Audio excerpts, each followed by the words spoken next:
ನೋಡಿ ಇಲ್ಲಿ ಫಂಕ್ಷನ್ ಮಾಡ್ತಾರೆ, ಬಂದು ಫಂಕ್ಷನ್ ಮಾಡಿ ಎಲ್ಲನೂ ಇಲ್ಲಿ ಬಿಸಾಕ್ಬಿಟ್ಟು ಈ ಥರ ಗಲೀಜು ಮಾಡಿಬಿಟ್ಟು ಹೋಗ್ತಾರೆ. ಇದ್ರ ಬಗ್ಗೆ ಹೇಳೋರು ಕೇಳೋರು ಯಾರೂ ಇಲ್ಲ.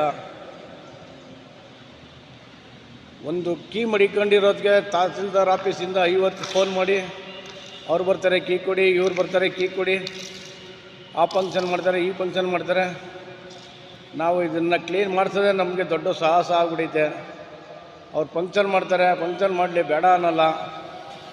ಬಂದು ತಿಂದು ಹಿಂಗೆಲ್ಲ ಅಂಡಿ ಹಿಂಗೆಲ್ಲ ಚೆಲ್ಲಿ ಹೋಗ್ತಾರೆ. ಇದೊಂದು ಐತಿಹಾಸಿಕ ಸ್ಥಳ ಅನ್ನೋದು ಮರೆತು ಈಗೆಲ್ಲ ಬಿಸಾಕ್ಬಿಟ್ಟು ಫಂಕ್ಷನ್ ಮಾಡ್ಬಿಟ್ಟು ಹೋದ್ಮೇಲೆ ಇದನ್ನು ಕ್ಲೀನ್ ಮಾಡೋಕ್ಕೆ ನಾವು ರೆಡಿಯಾಗಿರಬೇಕು.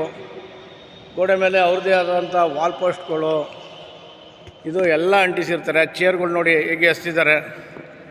ಇಲ್ಲೊಂದಿದೆ, ಅವ್ರಿಗೆ ಬೇಕಾದಂಗೆ ಹೆಂಗೆ ಬೇಕು ಹಂಗಂಗೆ ಮಡಿಕೊಂಡು ಅಲ್ಲೊಂದೆರಡು.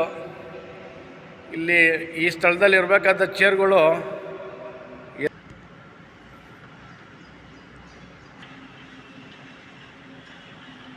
ಸತ್ಯಾಗ್ರಹ ಸೌಧ ಸಮಿತಿ ಅಂತ ಒಂದೈತೆ. ಆ ಸಮಿತಿಯವರು ನಿದ್ದೆ ಮಾಡ್ತಾವ್ರೆ ಅಂತ ಕಾಣುತ್ತೆ. ವರ್ಷಕ್ಕೊಂದ್ಸತಿ ಬಂದು ಬಾವುಟ ಹಾರಿಸ್ಬಿಟ್ಟು ಹೋದರೆ ಮತ್ತೆ ಅವ್ರು ಈ ಕಡೆಗೆ ತಿರುಗಿ ನೋಡೋದಿಲ್ಲ. ಆ ಸಮಿತಿ ಏನಾಗಿದೆ ಅಂತ ಗೊತ್ತಿಲ್ಲ. ಆ ಸಮಿತಿಗೆ ಇಲ್ಲಿಯ ಸ್ಥಳೀಕರು ಯಾರೂ ಇಲ್ಲ. ಎಲ್ಲ ಮದ್ದೂರಿನಿಂದ ಬಂದು ಎಲ್ಲ ಇದು ಮಾಡಿರೋದು.